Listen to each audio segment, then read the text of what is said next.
I started for school very late that morning, and was in great dread of a scolding, especially because M. Hamel had said that he would question us on participles, and I did not know the first word about them.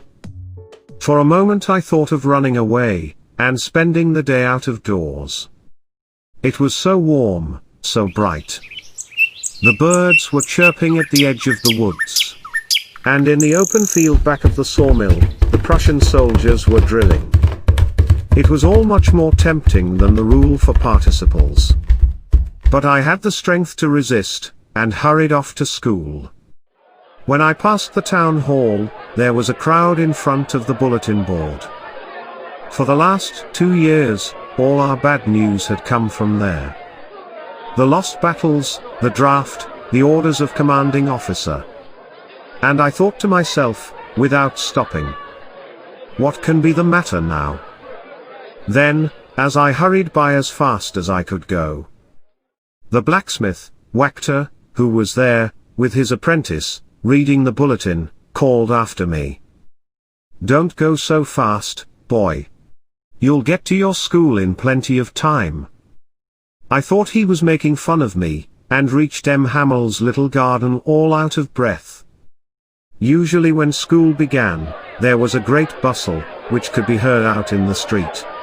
The opening and closing of desks, lessons repeated in unison, very loud, with our hands over our ears to understand better, and the teacher's great ruler rapping on the table. But now it was all so still.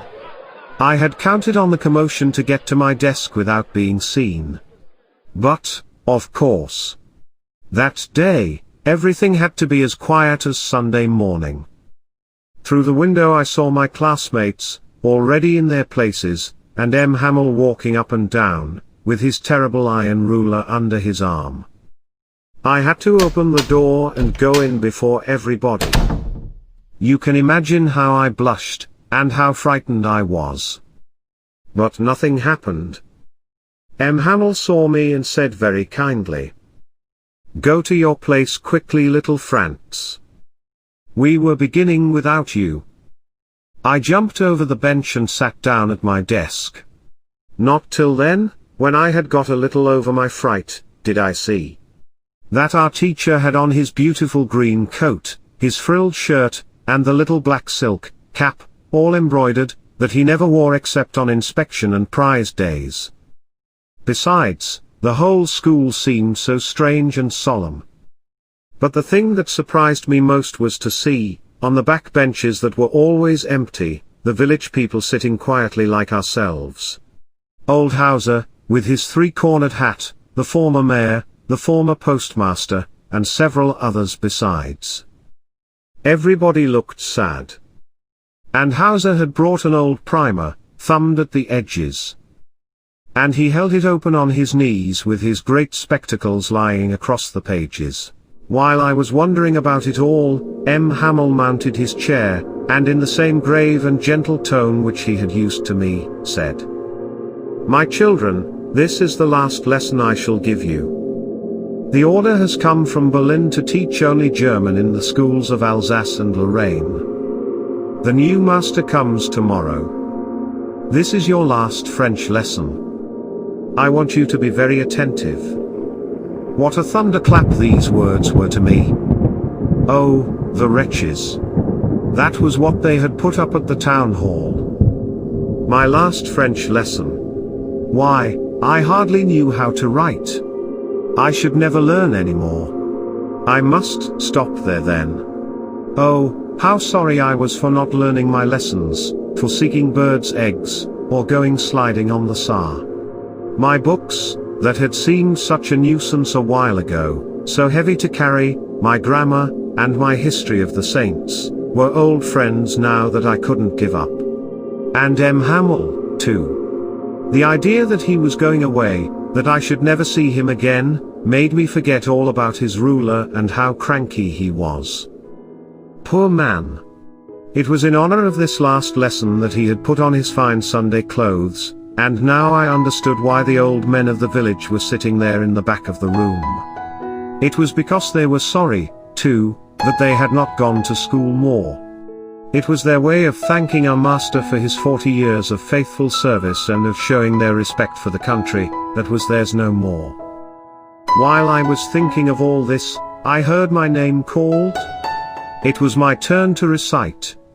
What would I not have given to be able to say that dreadful rule for the participle all through, very loud and clear, and without one mistake.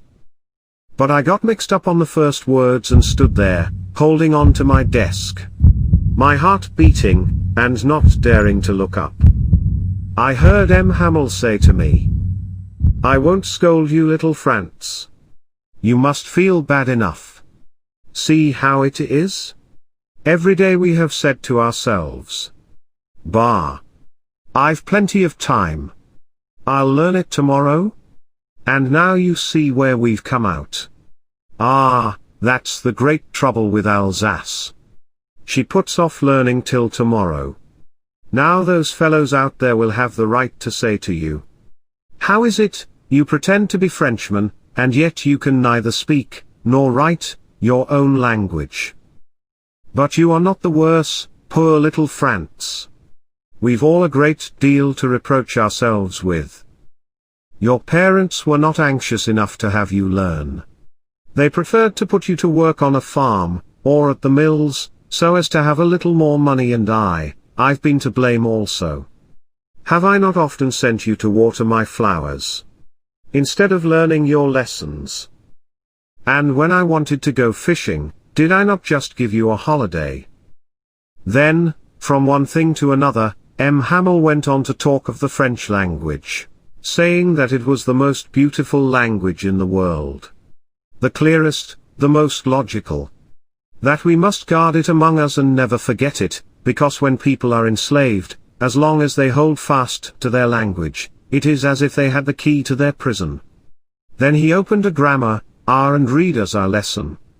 I was amazed to see how well I understood it. All he said seemed so easy. I think, too, that I had never listened so carefully, and that he had never explained everything, with so much patience.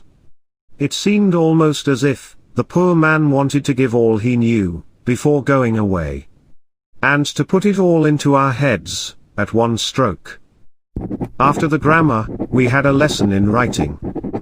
That day M. Hamel had new copies for us, written in beautiful round hand. France, Alsace, France, Alsace. They looked like little flags floating everywhere in the schoolroom, hung from the rod at the top of our desks. You ought to have seen how everyone set to work, and how quiet it was. The only sound was the scratching of the pens over the paper. Once some beetles flew in, but nobody paid any attention to them, not even the littlest ones, who worked right on tracing their fishhooks, as if that was French, too. On the roof the pigeons cooed very low. And I thought to myself, will they make them sing in German? Even the pigeons. Whenever I looked up from my writing, I saw M. Hamel sitting motionless in his chair, and gazing first at one thing, then at another, as if he wanted to fix in his mind just how everything looked in that little schoolroom. Fancy! For 40 years he had been there in the same place, with his garden outside the window, and his class in front of him, just like that. Only the desks and benches had been worn smooth. The walnut trees in the garden were taller, and the hop vine, that he had planted himself, twined about the windows to the roof. How it must have broken his heart to leave it all, poor man. To hear his sister moving about in the room above, packing their trunks. For they must leave the country the next day. But he had the courage to hear every lesson, to the very last. After the writing, we had a lesson in history. And then the babies chanted their bar, be by, bo, boo. Down there at the back of the room, old Hauser had put on his spectacles, and, holding his primer in both hands, spelled the letters with them. You could see that he, too, was crying. His voice trembled with emotion. and it was so funny to hear him, that we all wanted to laugh and cry. Ah, how well I remember it, that last lesson. All at once the church clock struck 12. Then the Angelus. At the same moment, the trumpets of the Prussians, returning from drill, sounded under our windows. M. Hamel stood up. Very pale, in his chair. I never saw him look so tall. "My friends," said he. I. But something choked him.